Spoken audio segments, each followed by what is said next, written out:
Hello friends, ఈరోజు మా ఇంట్లో చేసుకునే రవ్వ ఉత్తప్పం రెసిపీ చూసేద్దామా. ముందుగా ఒక బౌల్లోకి ఒక కప్పు పెరుగు తీసుకొని దాన్ని ఉండలు లేకుండా నీట్గా మిక్స్ చేసుకోవాలి. ఆ మిశ్రమంలోకి అలాగే కొంచెం వంట సోడా, 2 టేబుల్ స్పూన్ల బియ్యం పిండి, అలాగే రుచికి తగినంత సాల్ట్ యాడ్ చేసుకొని నీట్గా కలుపుకోవాలి.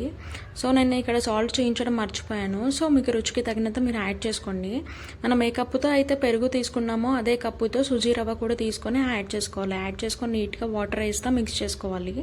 వాటర్ వేస్తూ మిక్స్ చేసుకున్న తర్వాత మనకి ఉత్తప్పంకి ఏ కన్సిస్టెన్సీలో కావాలో అదే కన్సిస్టెన్సీలో మిక్స్ చేసుకొని ఒక హాఫ్ అన్ అవర్ పాటు పక్కన పెట్టుకోవాలి.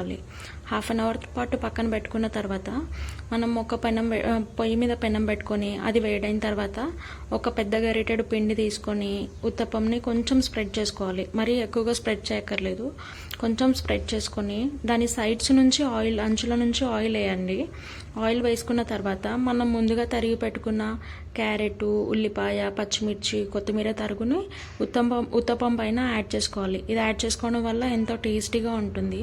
సో ఉత్తప్పంని లో టు మీడియం ఫ్లేమ్లో మాత్రమే కాల్చుకోవాలి. హై ఫ్లేమ్లో పెట్టి కాలుస్తే ఒకవైపు మాడిపోతుంది, బట్ లోపలి వరకు సరిగ్గా ఉడకదనమాట. సో నీట్గా ఇలా స్ప్రెడ్ చేసుకోవాలి, వీడియోలో చూపిస్తున్నట్టుగా. స్ప్రెడ్ చేసుకున్న తర్వాత ఉత్తప్పంని ఇంకొక సైడ్కి ఫ్లిప్ చేసుకొని 2 సైడ్స్ కాల్చుకోవాలి.